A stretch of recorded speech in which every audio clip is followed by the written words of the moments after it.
Сәлем достар, бүгін математикадан 2 сынып 22 сабағымызды бастаймыз. Тақырыптың аты өрнектердің мәнін тиімді тәсілмен табу. Бірінші тапсырма жақшаларды пайдаланып өрнектер құр және олардың мәнін тап. А нұсқасы 42-ге 27 мен 10 сандарының қосындысын қосу. Яғни ең бірінші 42-ні жазып аламыз. Оған жақша ішінде 27 қосу 13 қосындысын қосамыз.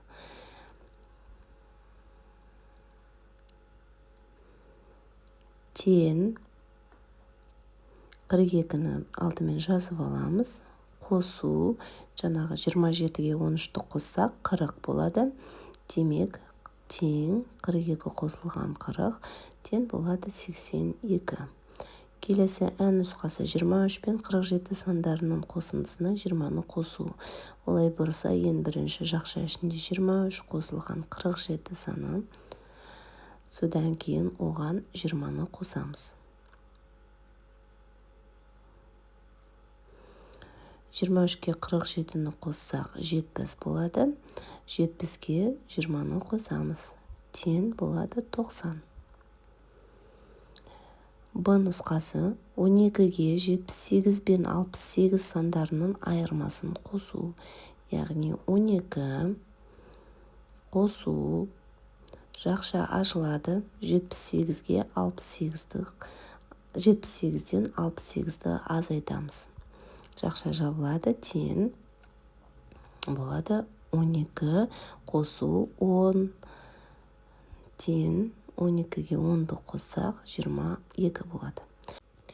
Келесі екінші тапсырма қосындылардың мәнін тап және салыстыр. Бұл жерде 3 есепте де сандары бірдей, бірақ орындалатын амалдары бөлек болады. Себебі біреуінде жақша бар, біреуінде жақша жоқ, біреуінде жаңағы жақшалары орындары ауысқан. Ал олай болса, бірінші А нұсқасы жақша жоқ. Бірінші есепте 28 қосылған 25 тең болады 53. Оған қосамыз 32-ні. Тең болады 85.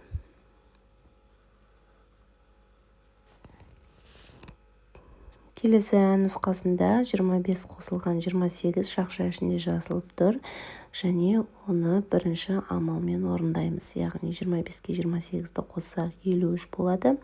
Оған жақша сыртындағы 32-ні қосамыз. Тең 85 болады. Демек, жаңағы бірінші есеп пен екінші нұсқасындағы есептердің мәндері бірдей, ешқандай өзгешелік жоқ. Орындалу амалында да ешқандай өзгешелік жоқ. Содан кейін Б нұсқасы 25 қосу жақша ішіндегі 28 қосылған 32. Ең алдымен жақша ішіндегі амалды орындалып аламыз. 28-ге 32-ні қоссақ 60 болады. Яғни 25-ке қосамыз 60-ты. Тең екінші амал жаңағы 25-ке 60-ты қосамыз, тең болады 85. Барлық есептердің мәндері бірдей, тек жаңағы бізге ең тиімдісі Б нұсқасы болып тұр. Себебі 28-ге 32-ні қосқан бізге оңайырақ. Сол себепті Б нұсқасы тиімді. Келесі үшінші тапсырма тиімді тәсілмен есепте. Бірінші өрнекте 14-ге 6-ны қосамыз. 20 болады. Екінші 45 қосу 5.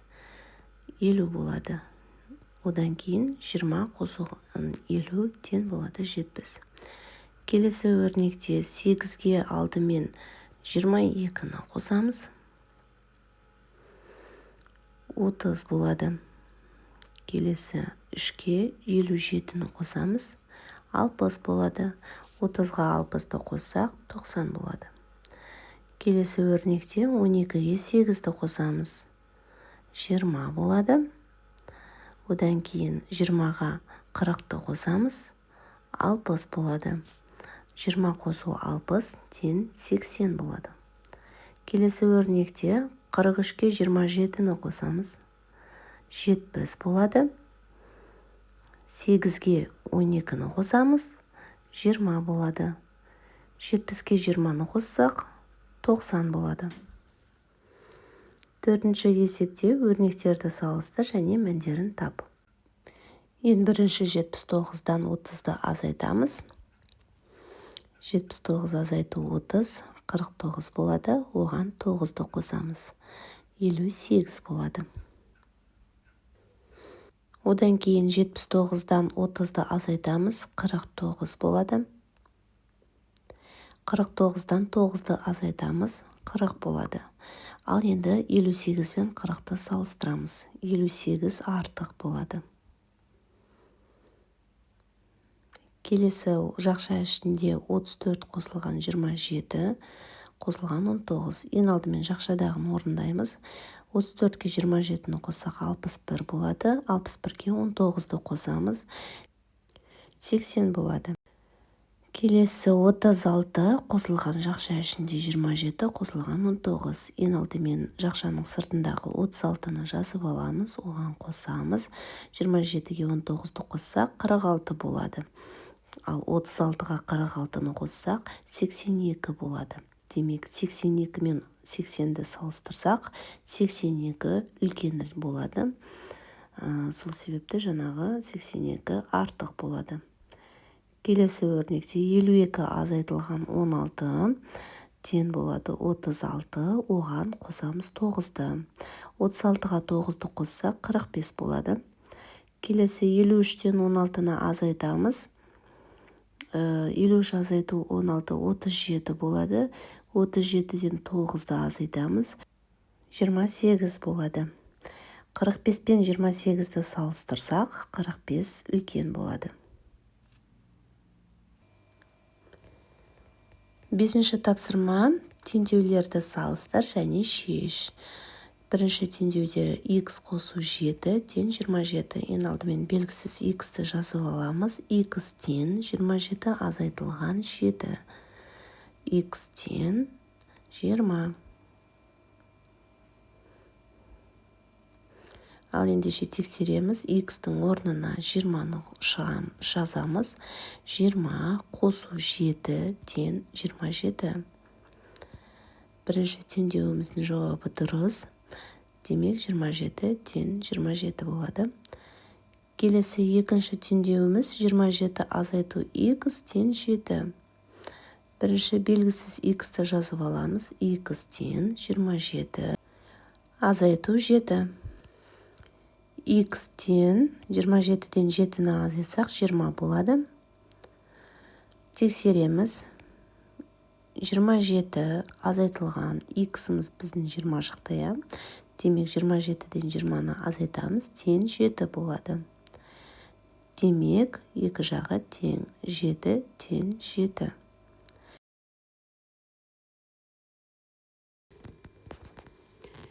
Келесі 6-шы тапсырмада өрнектердің мәнін тап.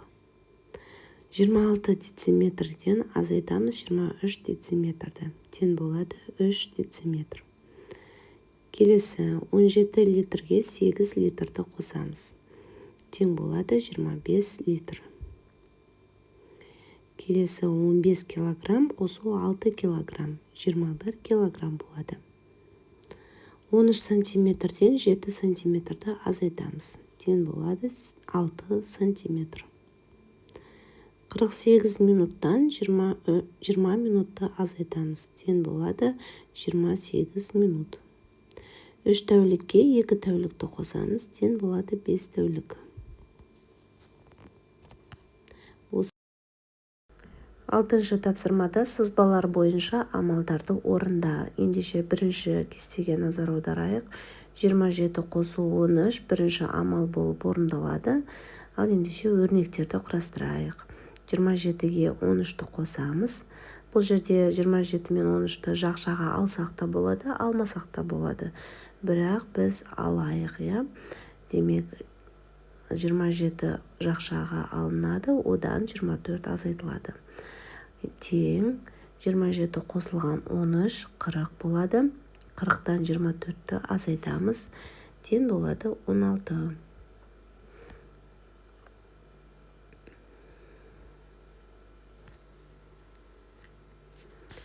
Келесі екінші кестеде бірінші амал 72 азайту 12 болады. Бірақ ең алдымен біз 10-ды жазып аламыз. Бірінші 10-ды жазамыз, одан кейін қосу жақша ішінде 72 азайту 12. Жақша ішінде болғандықтан жаңағы 72-ден 12-ні біз бірінші амалмен есептейміз. Демек 10 қосу 72-ден 12-ні азайтсақ 60 болады. 10-ға 60-ты қоссақ 70 болады. Келесі 7-ші тапсырма дәптерге тұйықталған және тұйықталмаған қисық сызықтарсыз. Ең бірінші тұйықталғанға сызайық. Осылайша тұйықталған сызық сызып аламыз. Ішін осылай бояймыз. Бұның жан-жағы жауық болғандықтан біз оны тұйықталған сызық деп атаймыз. Ал мына жерге тағы да біреу салып көрейік. Мінекей, жан-жағы жауық болғандықтан бұл тұйықталған сызық. Келесі тұйықталмаған сызықты саламыз. Бір нүктеден келесі нүктеге дейін. Бұл бізде тұйықталмаған сызық. Тағы біреу салайық. Мінекей. Яғни бұл қоршалмаған сызық. Бір нүктеден бір нүктеге дейін сызылған. Келесі 8-ші тапсырма. Қосудың ауыстырымдылық және терімділік қасиеттерін қолданып есепте. Ал ендеше 26 қосу 32 қосу 4 қосу 8 деп тұр. Ал біз ендеше бұлай жасаймыз. 26-ға 4-ті қосамыз жақша ішінде. Оған қосылған тағы да жақша ішінде 32 қосу 8. Яғни біз мына жерде ауыстырымдылық жасадық және терімділікті де теріп жаздық. Олай болса 26-ға 4-ті қоссақ 30 болады, 32-ге 8-ті қоссақ 40 болады. 30-ға 40 қоссақ 70 болады. Келесі есепте 33 қосу жақша ішінде 17 қосылған 24 тең. Біз ең бірінші 33-ге 17-ні қосамыз. Оны жақшаға аламыз, жақша сыртында оған 24-ті қосамыз. Тең 33-ке 17-ні қоссақ бізде 50 болады. 50-ге 17-ні қоссақ, 24-ті қоссақ тең болады 74. Келесі есепте 39 қосу 12 қосу 11 қосу 18. Біз бұна жерде ауыстырымдылық жасамыз. Яғни ауыстырып және теріп есептейміз. 39-ға 11-ті қосамыз. Келесі жақша ішінде 12-ге 18-ті қосамыз. Тең 39-ға 11-ті қоссақ 50 болады. 12-ге 18-ті қоссақ 30 болады. Яғни 50-ге 30-ті қоссақ 80 болады. Келесі есепте жақша ішінде 25 қосылған 34. Жақша сыртында қосу 16 деп тұр.